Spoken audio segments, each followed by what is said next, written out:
Hi, I'm Gary White for Central Kentucky Television. I'm here with Lizzie Spalding at the Marion County Extension Office. And today we're making a recipe from the Food and Nutrition Calendar for 2015, right? We're actually, for once in my life, Gary, I'm going along with the month. So we're actually making the February recipe out of the calendar for those of you who have one at home. And it's Southern fish in a foil. It's kind of a mouthful. Fish in a foil. Yes. That's difficult to say, isn't it? That's the recipe. That's right. So, what kind of fish is it? The recipe just says 1 pound of white fish. Okay. I actually purchased tilapia, but you could get whatever, if you have a particular kind that you like. I'm not really a big fish person myself, but out of the options, tilapia is probably the one I like best. So that's what I got, just for personal preference. But everyone who's opened up the calendar and looked at the recipe said, "Oh, that looks so good." So I thought, we'll give it a go, and I thought it would be a good Lent.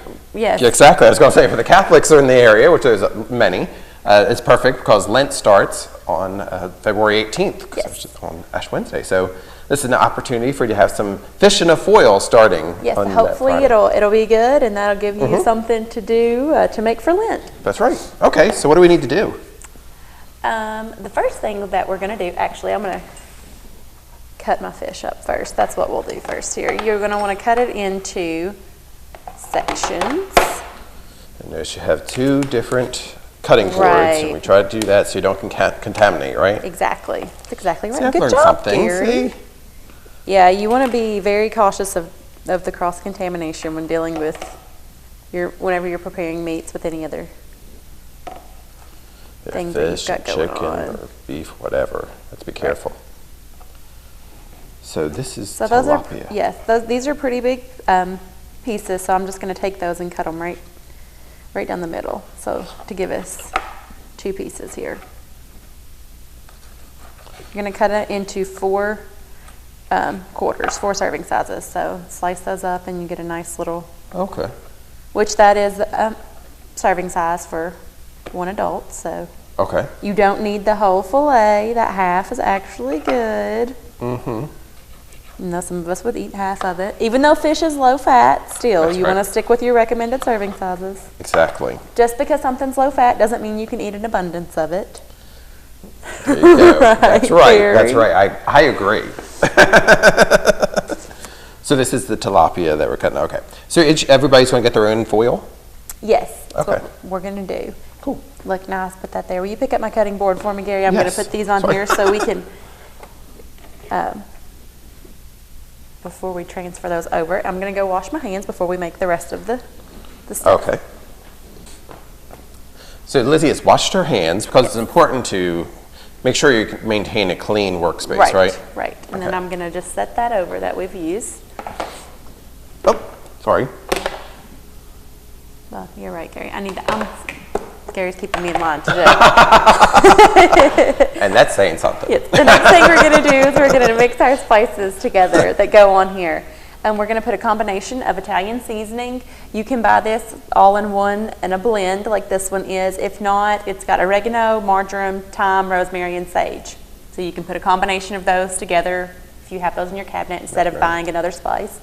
We're going to use some garlic powder and then just some salt and pepper. That's what we're going to combine in here. So we're going to use 2 tablespoons of the Italian seasoning. It's going to be like a rub type of thing? Yes, it is. There's 1. And if you do have the opportunity to get local spices, you can maybe find some of them locally and make your own kind of mixture, which is always good too. If they all come locally, I don't really know. But this is much easier. We're going to put in a teaspoon of garlic powder. That's what it calls for, is the garlic powder. So you want to make sure you're going by your recipe. You don't want to accidentally pick up the garlic salt. Not the same. Close, but not the same. So does garlic salt actually have salt mixed with the powder? Yes. That's why you might get a little extra salty fish if you pick up the wrong thing. Yeah, I like garlic salt. I'm going to put a teaspoon of pepper.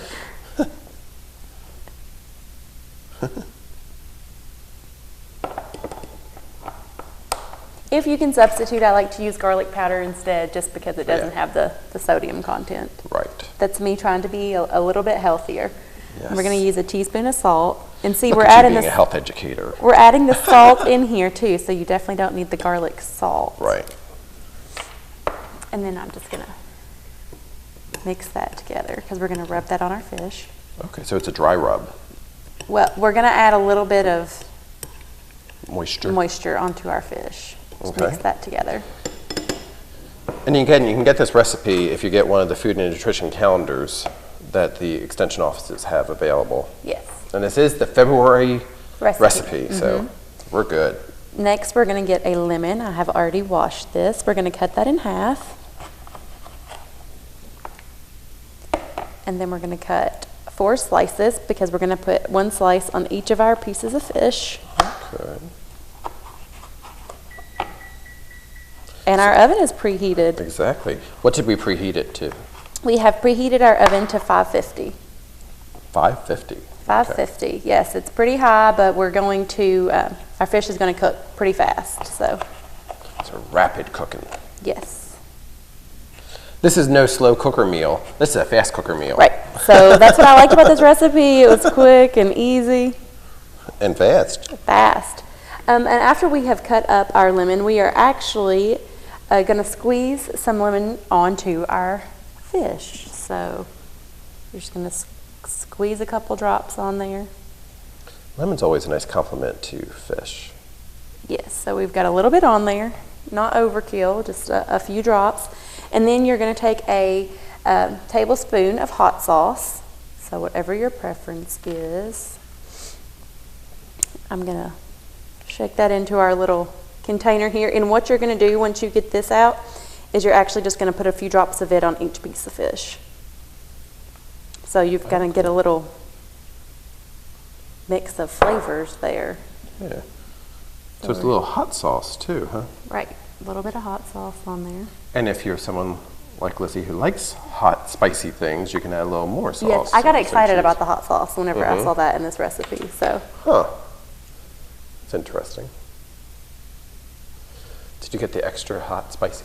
This is actually Louisiana hot sauce. That's what we had in the fridge here, so I didn't go out and buy any more. Go with what you got. That's smart. Exactly. At home, I don't ever even have the same kind of hot sauce. I might have that. I might have Texas Pete. I might have the Something that'll burn your generic mouth. brand. I don't know. I like hot sauce. So go with whatever your favorite is or whatever you have in your refrigerator already. Okay. The next thing that we're going to do is we're going to take our dry rub and we're going to rub that on our fish. So get that covered with your hot sauce and your lemon. Yeah, helps it stick to it.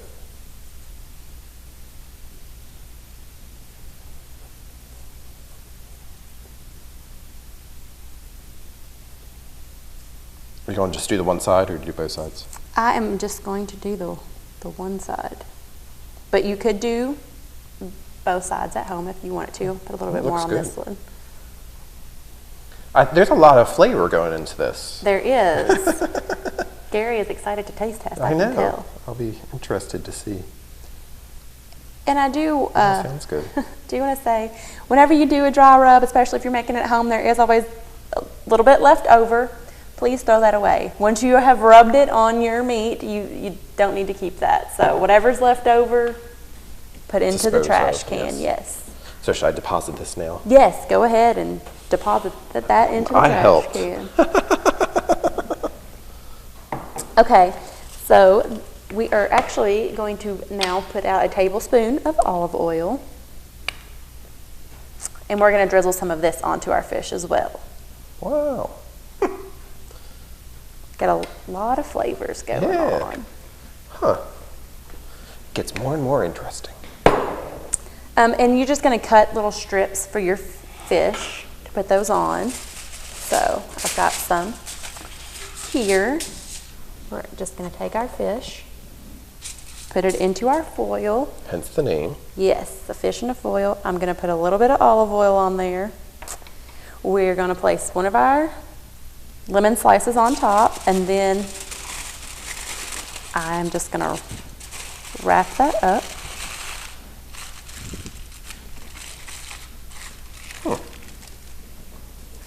Okay. I like these recipes like this in the foil too because it cuts down on the mess. Exactly. You're not going to have a pan with stuff stuck onto it. You want to make sure you get your foil big enough that your fish is in there. You want to leave a little room for expansion because that heat's going to make it expand some in the oven. Now, if you don't do that, you might have a little mess on your pan, but otherwise, you should be good. Yeah. You handle it appropriately.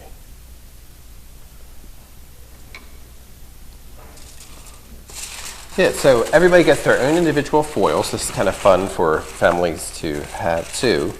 And we're making 4 servings, it looks like, from this particular menu or recipe for it.